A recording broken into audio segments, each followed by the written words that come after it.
네, 이번 코너는 취재 파일입니다. 관심사가 큰 경제 이슈를 하나 골라 심층적으로 파헤쳐봅니다.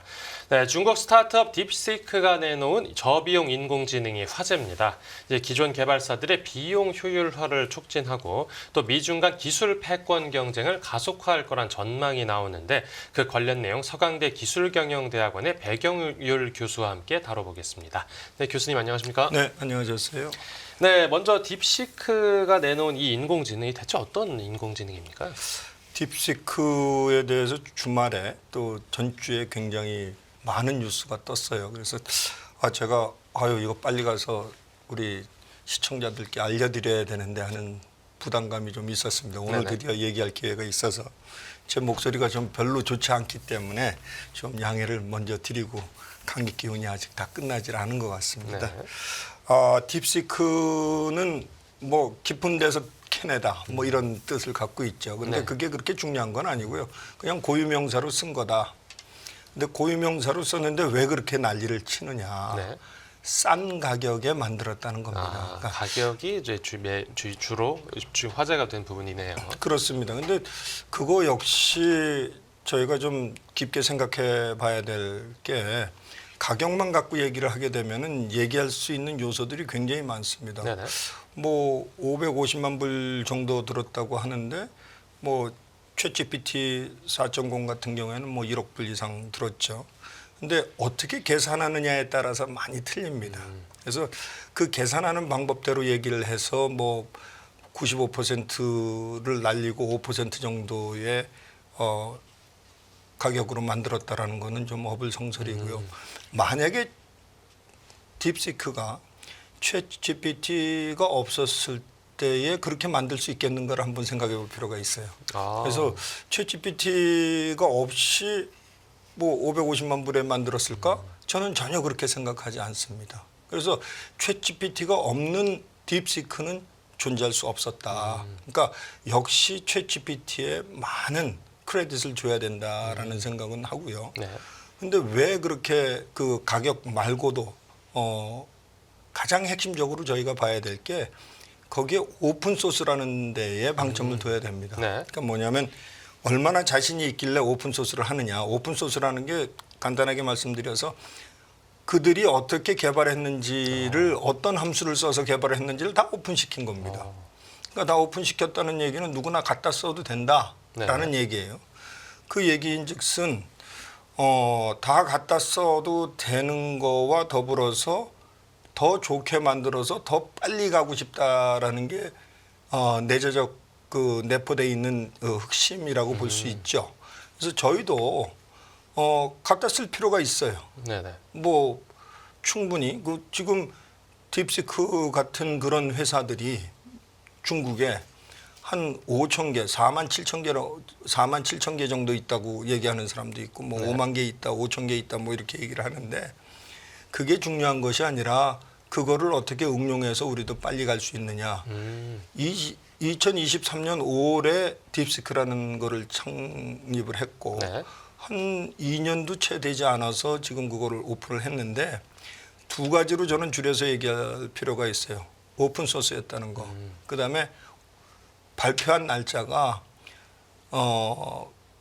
우리 트럼프 대통령이 얘기한 AI AI를 스타랩 그 얘기를 하고 난 바로 다음에 네네. 얘기를 했기 때문에 굉장히 그 중국의 국뽕들이 엄청나게 지금 어깨에 후가시가 많이 들어가 있다고 저는 생각을 합니다. 네. 근데 그걸 그렇게 낮게 볼 거는 아니고 우리한테 시사한 것들이 굉장히 많아요. 왜냐하면 싼 가격에 할 수 있네. 물론 그걸 볼 필요도 있어요. 그런데 거기에 더불어서 메인테넌스 피도 굉장히 적게 들어갑니다. 그러니까 뭐 챗GPT 같은 경우에는 뭐 10불이 들어간다 그러면 네. 이거는 뭐 한 2불 정도, 한 20% 정도밖에 안 들어간다라고 보면 되는 건데 네. 과연 그랬을 때 우리 투자자들 얘기를 잠깐 하자면은 엔비디아가 그날 뭐 한 19% 정도가 떨어지고 17%가 떨어졌다 그러고 다시 바운스업해서 뭐 한 8% 9%로 했다가 다시 또 떨어지고 지금 그런 상황인데 네. 엔비디아의 주를 다 팔아야 되는 거 아니냐 뭐 이런 그 공포감이 좀 있었는데 네. 제가 감히 말씀드릴 때는 그 옛날에 1895년에 제번스의 역설이라는 얘기가 생각이 나요. 뭐냐면은 증기기관차를 만들어서 그 다음에 연료효율이 좋은 거를 만들었는데 그 연료효율이 좋은 거를 만들고 나니까 아 이제는 석탄이 덜 들어가겠구나 하는 생각을 했는데 네. 보니까 그 효율이 높은 증기기관을 만들므로써 석탄의 가격이 내려간 것이 아니라 더 많이 쓰게 됐더라. 어. 그래서 석탄 가격은 뭐 그대로 있거나 더 높아졌을 가능성은 있어도 네. 사용량은 굉장히 많이 늘었다. 그런 면에서 엔비디아도 놓고 봤을 때 지금 당장은 떨어질 수밖에 없다라는 생각은 들고요. 네. 궁극적으로 이 우리 그 챗GPT나 여러 가지 그 AI 툴들이 주로 얘기하는 것들이 LLM입니다. LLM이 뭐의 약자냐면 Large Language Model이라는 거거든요. 그러니까 많은 데이터의 그 버블 그 저기 글자에 관한 것들을 아니면 음성에 관한 것들을 비교를 해서 추론입니다. 추론을 해서 답을 내주는데 네. 추론을 해서 답을 내주는 거 이외의 것들이 너무나도 많죠. 실생활에는. 네네. 특히 예를 들어서 보면은 우리가 음성으로만 이게 뭐예요 하고 물어볼 수도 있겠지만 사진을 갖다 들이대고 이거랑 비슷한 사진 좀 찾아줄 수 있겠니 했을 때에는 그거는 다른 얘기거든요. 그러니까 드라이빙 할 때도 우리가 그 마찬가지로 우리 뭐 앨런 머스크 같은 경우에는 그 LLM 모델을 쓰는 게 아니라 사실은 뭐 정확하게 이 사진과 이 사진이 맞느냐 이게 파란불이냐 노란불이냐 뭐 빨간불이냐를 가지고 드라이빙을 하듯이 네네.